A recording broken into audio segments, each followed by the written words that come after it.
साल 170 ईस्वी, आधी रात। रोमन एम्पायर की सीमा पर बर्फ गिर रही थी। हजारों सैनिक जमीन पर पड़े थे। किसी की आखिरी सांस चल रही थी, किसी की आखिरी चीख। दूर जलते हुए गांवों से धुआं आसमान में उठ रहा था। और इस पूरे केओस के बीच दुनिया का सबसे ताकतवर इंसान मार्कस ऑरेलियस अपने शाही टेंट में बिल्कुल अकेला बैठा था। उसके सामने न सोने का ताज था, न कोई युद्ध का नक्शा, सिर्फ एक छोटी सी नोटबुक जिसमें वह लिख रहा था, you have power over your mind, not outside events. सोचिए, जिसके एक आदेश पर लाखों सैनिक जान देने को तैयार हों, जो पूरी दुनिया का सबसे शक्तिशाली एम्परर हो, वह जीत की रणनीति नहीं, अपने माइंड को कैसे शांत रखा जाए, यह क्यों लिख रहा था। आखिर ऐसा क्या देख लिया था मार्कस ने, जो आज भी दुनिया के सबसे बड़े साइकोलॉजिस्ट, सीईओज और एथलीट्स उसकी डायरी पढ़ते हैं, क्योंकि मार्कस एक ऐसी लड़ाई लड़ रहा था जो आज आप भी लड़ रहे हैं। फर्क सिर्फ इतना है कि उसके सामने तलवारें थीं और हमारे सामने स्ट्रेस, एंजाइटी, ओवरथिंकिंग, कंपैरिजन और एंडलेस नोटिफिकेशंस। लेकिन दुश्मन आज भी वही है, हमारा अपना माइंड। और सबसे हैरानी की बात, लगभग 1900 साल पहले बिना न्यूरोसाइंस, बिना ब्रेन स्कैन और बिना मॉडर्न साइकोलॉजी के मार्कस ने इंसानी दिमाग का एक ऐसा सीक्रेट खोज लिया था जिसे आज साइंस धीरे धीरे साबित कर रही है। लेकिन मार्कस इस समझ तक पहुंचा कैसे? इसकी शुरुआत हुई एक ऐसे फैसले से जिसने एक 17 साल के लड़के की पूरी जिंदगी बदल दी, और शायद आपकी भी बदल सकती है। मार्कस ऑरेलियस सिर्फ 17 साल का था जब उसे बताया गया कि एक दिन वही पूरे रोमन एम्पायर का एम्परर बनेगा। ज्यादातर लोग ऐसी खबर सुनकर सपनों में खो जाते, लेकिन मार्कस ने कुछ ऐसा किया जिसकी किसी ने उम्मीद नहीं की। उसने महंगे कपड़ों की जगह साधारण कपड़े पहनने शुरू कर दिए, नरम बिस्तर छोड़कर जमीन पर सोना शुरू किया, घंटों अकेले बैठकर अपने थॉट्स लिखने लगा। लोग उसका मजाक उड़ाते थे, ये एम्परर नहीं बन सकता, ये तो फिलॉसफर बनने निकला है। लेकिन मार्कस जानता था कि जिस इंसान ने खुद पर राज करना नहीं सीखा, वह पूरी दुनिया पर राज करके भी अंदर से कमजोर रहेगा। आज हम करियर, मनी और सक्सेस के पीछे भागते हैं, लेकिन अगर हमारा माइंड ही हर छोटी बात पर टूट जाए, तो क्या बाहर की जीत कभी अंदर की शांति दे सकती है? करीब 1900 साल बाद मॉडर्न साइकोलॉजी ने भी यही सच स्वीकार किया। कॉग्निटिव बिहेवियरल थेरेपी, सीबीटी का पूरा आधार एक ही विचार पर टिका है, घटनाएं हमें नहीं तोड़ती, उन घटनाओं के बारे में हमारी सोच हमें तोड़ती है। मार्कस हर रात अपनी डायरी में अपने थॉट्स लिखता और खुद से पूछता, क्या यह सच है या सिर्फ मेरा डर बोल रहा है? यही छोटी सी आदत धीरे धीरे उसके माइंड को ट्रेन कर रही थी। लेकिन जिंदगी किताबों की तरह आसान नहीं होती। कुछ ही सालों बाद मार्कस के सामने ऐसी महामारी आने वाली थी जिसमें लाखों लोग मरेंगे, पूरा रोमन एम्पायर हिल जाएगा, और पहली बार उसकी फिलॉसफी की असली परीक्षा होगी। फिर वह दिन आया जिससे पूरा रोमन एम्पायर कांप उठा। एक भयानक महामारी फैल चुकी थी। इतिहास इसे एंटोनिन प्लेग के नाम से जानता है। हर दिन हजारों लोग मर रहे थे, शहर खाली होने लगे, परिवार बिखरने लगे, सैनिक युद्ध लड़ने से पहले ही बीमारी से गिर रहे थे। लोग सोचने लगे, क्या दुनिया खत्म होने वाली है? और इसी अंधेरे के बीच मार्कस ऑरेलियस ने अपनी डायरी में सिर्फ एक लाइन लिखी, you don't control what happens to you, you control how you respond. पहली नजर में यह एक सिंपल सेंटेंस लगता है, लेकिन अगर सच में इसे समझ लिया जाए तो शायद इंसान की आधी परेशानियां वहीं खत्म हो जाएं। क्योंकि ज्यादातर बार हमें दर्द नहीं तोड़ता, उस दर्द के बारे में हमारी बनाई हुई कहानी हमें तोड़ देती है। सालों बाद साइकोलॉजिस्ट रिचर्ड लेजरस ने अपनी रिसर्च में यही बात साबित की। उन्होंने बताया कि स्ट्रेस किसी घटना से पैदा नहीं होता, बल्कि उस घटना को हम कैसे देखते हैं उससे पैदा होता है। यही वजह है कि एक ही मुश्किल किसी इंसान को तोड़ देती है और दूसरे इंसान को पहले से ज्यादा मजबूत बना देती है। मार्कस को न्यूरोसाइंस नहीं आती थी, लेकिन उसे इंसानी नेचर समझ आ गई थी। उसने अपनी सोच बदलकर अपने अनुभव बदलना सीख लिया था। लेकिन अब जिंदगी उससे सिर्फ उसकी हिम्मत नहीं, उसका दिल भी छीनने वाली थी, क्योंकि कुछ ही समय बाद उसे ऐसा निजी नुकसान होने वाला था जिसके बाद कोई भी इंसान टूट सकता था। मार्कस ऑरेलियस सिर्फ एक एम्परर नहीं था, वह एक पिता भी था। इतिहास बताता है कि उसके कई बच्चे बचपन में ही इस दुनिया से चले गए। सोचिए, जिसके पास पूरी दुनिया की सबसे बड़ी सेना थी, वह अपने ही बच्चों की सांसें नहीं बचा सका। बाहर प्लेग लोगों की जान ले रही थी और अंदर उसका अपना परिवार बिखर रहा था। यही वो पल होता है जहां ज्यादातर लोग जिंदगी से शिकायत करने लगते हैं, मेरे साथ ही क्यों, भगवान ने मेरे साथ ऐसा क्यों किया। लेकिन मार्कस ने अपनी डायरी में लिखा, loss is nothing else but change and change is nature's delight. इसका मतलब यह नहीं था कि उसे दर्द नहीं होता था, दर्द उसे भी होता था, लेकिन उसने दर्द को अपना मालिक नहीं बनने दिया।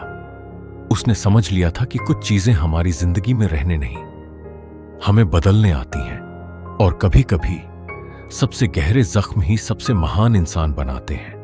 करीब 2000 साल बाद साइकोलॉजिस्ट डैनियल वेगनर ने एक एक्सपेरिमेंट किया जिसे व्हाइट बियर एक्सपेरिमेंट कहा जाता है। लोगों से सिर्फ इतना कहा गया, अगले 1 मिनट तक व्हाइट बियर के बारे में मत सोचना। लेकिन जितना उन्होंने उसे भूलने की कोशिश की, वह उतनी ही बार दिमाग में वापस आया। यही हमारे इमोशंस के साथ भी होता है। जितना हम कहते हैं, मुझे रोना नहीं है, मुझे डरना नहीं है, मुझे ओवरथिंक नहीं करना, उतना ही हमारा माइंड उसी तरफ भागता है। मार्कस ने यह बात सदियों पहले समझ ली थी। इमोशन से लड़ो मत, उन्हें समझो, ऑब्जर्व करो, लेकिन उनके गुलाम मत बनो। यही स्टोइसिज्म की असली ताकत थी। लेकिन मार्कस की सबसे बड़ी लड़ाई अभी बाकी थी, क्योंकि अब उसे किसी बीमारी या मौत से नहीं, अपने ही गुस्से से जीतना था। युद्ध जीतना आसान था, लेकिन अपने गुस्से को हराना नहीं। मार्कस ऑरेलियस जानता था कि एक गलत फैसला सिर्फ उसकी नहीं, लाखों लोगों की जिंदगी बदल सकता है।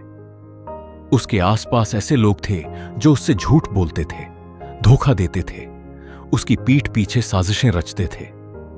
फिर भी उसने अपनी डायरी में लिखा, When you wake up in the morning, expect to meet selfish, dishonest and arrogant people. सुनने में यह नेगेटिव लगता है, लेकिन असल में यह एक मेंटल शील्ड था, क्योंकि जब आपको पहले से पता होता है कि दुनिया हमेशा आपकी उम्मीदों जैसी नहीं होगी, तब उसका व्यवहार आपको अंदर से तोड़ नहीं पाता। सोचिए, आज आपका पूरा मूड कितनी छोटी छोटी बातों से खराब हो जाता है। एक रूड कमेंट, एक रिजेक्शन, किसी का इग्नोर करना, या सोशल मीडिया पर किसी और की सक्सेस। लेकिन क्या सच में सामने वाले ने आपको दुखी किया, या आपने अपनी खुशी की चाबी उसके हाथ में दे दी? मॉडर्न न्यूरोसाइंस भी यही कहती है। न्यूरोसाइंटिस्ट डॉक्टर जिल बोल्ट टेलर के अनुसार, किसी भी इमोशनल ट्रिगर के बाद शरीर में बनने वाला शुरुआती केमिकल रिएक्शन लगभग 90 सेकंड्स तक रहता है। उसके बाद अगर गुस्सा, दुख या एंजाइटी बनी रहती है, तो उसकी सबसे बड़ी वजह हमारी अपनी दोहराई हुई सोच होती है। यही कारण है कि मेडिटेशन और माइंडफुलनेस हमें इमोशंस दबाना नहीं सिखाते, उनके और हमारे बीच एक छोटा सा पॉज बनाना सिखाते हैं। मार्कस की सबसे बड़ी ताकत यही थी, वह रिएक्शन नहीं देता था, वह रिस्पॉन्स चुनता था। और शायद यही एक स्किल है जो किसी भी इंसान की पूरी जिंदगी बदल सकती है। लेकिन मार्कस के पास एक और सीक्रेट था, सिर्फ 10 मिनट की ऐसी प्रैक्टिस जो आज साइंस के अनुसार आपके ब्रेन को भी बदल सकती है। मार्कस ऑरेलियस के पास न कोई मेडिटेशन ऐप था, न कोई थेरेपिस्ट, और न ही न्यूरोसाइंस की किताबें। फिर भी वह हर दिन कुछ मिनट पूरी दुनिया से दूर सिर्फ अपने माइंड के साथ बैठता था। लेकिन वह थॉट्स को रोकने की कोशिश नहीं करता था, वह उन्हें बस देखता था। जैसे आसमान में बादल आते हैं और चले जाते हैं। कोई डर आता, वह उसे पकड़ता नहीं। कोई गुस्सा आता, वह उससे लड़ता नहीं। कोई दुख आता, वह उसे दबाता नहीं। शायद इसी वजह से उसने लिखा, the soul becomes dyed with the colour of its thoughts, यानी जिस तरह के थॉट्स को आप रोज अपने अंदर जगह देते हैं, धीरे धीरे आप वैसे ही इंसान बन जाते हैं। अगर आपका माइंड हर दिन कंपैरिजन, फियर और नेगेटिविटी से भरा रहेगा, तो बाहर की सबसे बड़ी सक्सेस भी आपको शांति नहीं दे पाएगी। लेकिन अगर आप सिर्फ 10 मिनट अपने थॉट्स को बिना जजमेंट देखना सीख जाए, तो पहली बार आपको एहसास होगा कि आप अपने थॉट्स नहीं हैं, आप उन्हें देखने वाले इंसान हैं। और यही एहसास आजादी की शुरुआत है। यही बात आज साइंस भी साबित कर रही है। हार्वर्ड न्यूरोसाइंटिस्ट डॉक्टर सारा लाजार की रिसर्च में पाया गया कि नियमित माइंडफुलनेस मेडिटेशन करने वाले लोगों के ब्रेन में ऐसे बदलाव देखे गए जो लर्निंग, सेल्फ अवेयरनेस और इमोशनल रेगुलेशन से जुड़े होते हैं। दूसरी ओर, स्ट्रेस से जुड़े हिस्सों की एक्टिविटी कम हो सकती है। यानी मेडिटेशन कोई धार्मिक रिचुअल नहीं, यह आपके ब्रेन की डेली वर्कआउट है। जैसे जिम शरीर को मजबूत बनाता है, वैसे ही मेडिटेशन आपके अटेंशन और इमोशनल कंट्रोल को मजबूत बनाती है। लेकिन मार्कस की सबसे बड़ी सीख मेडिटेशन भी नहीं थी। उसने आखिर में एक ऐसी सच्चाई समझी जिसे समझने के बाद इंसान समय को कभी पहले की तरह नहीं देखता। और शायद वही एक विचार आपकी पूरी जिंदगी बदल सकता है। एक दिन मार्कस ऑरेलियस ने अपनी डायरी में सिर्फ एक लाइन लिखी, "You could live life right now. Let that determine what you do, say and think." पहली बार सुनने पर यह लाइन डराती है, लेकिन मार्कस मौत की बात करके लोगों को डराना नहीं चाहता था। वह उन्हें जगाना चाहता था, क्योंकि उसने एक बात समझ ली थी, जिंदगी छोटी नहीं होती, हमारा ध्यान छोटा होता है। हम कहते हैं, एक दिन मेडिटेशन शुरू करूंगा, एक दिन पेरेंट्स के साथ टाइम बिताऊंगा, एक दिन अपने सपनों पर काम करूंगा। लेकिन वह एक दिन अक्सर कभी आता ही नहीं। हम फ्यूचर की चिंता और पास्ट के पछतावे में इतने उलझ जाते हैं कि वर्तमान चुपचाप हमारी उंगलियों से फिसल जाता है। और फिर एक दिन एहसास होता है, हमने जिंदगी की प्लानिंग बहुत की, लेकिन जिंदगी जीना ही भूल गए। यही बात फिलोसोफर सेनेका ने लिखी थी, "It is not that we have a short time to live, but that we waste much of it." सालों बाद हार्वर्ड के साइकोलॉजिस्ट्स मैथ्यू किलिंग्सवर्थ और डैनियल गिलबर्ट ने अपनी प्रसिद्ध रिसर्च में पाया कि जब हमारा माइंड बार बार वर्तमान से भटकता है, तब हम औसतन कम खुश महसूस करते हैं। यानी हमारी सबसे बड़ी समस्या हमेशा रियलिटी नहीं होती, हमारा भटकता हुआ माइंड होता है।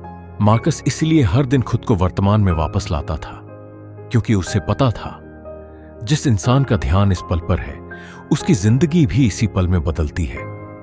लेकिन अगर मार्कस आज की दुनिया में होता, जहां सोशल मीडिया, कंपैरिजन और एंडलेस नोटिफिकेशंस हर सेकंड हमारा ध्यान चुरा रहे हैं, तो वह हमें सबसे पहली सलाह क्या देता? यही इस कहानी का सबसे शक्तिशाली अंत है। अगर मार्कस ऑरेलियस आज हमारे बीच होता, तो शायद उसके हाथ में भी एक स्मार्टफोन होता। हर सुबह नोटिफिकेशंस उसका इंतजार कर रही होती, सोशल मीडिया उसे दूसरों से कंपेयर करवाता, ब्रेकिंग न्यूज उसके दिमाग को डर से भर देती, लोग उसे जज करते, क्रिटिसाइज करते, ठीक वैसे ही जैसे आज हमारे साथ होता है।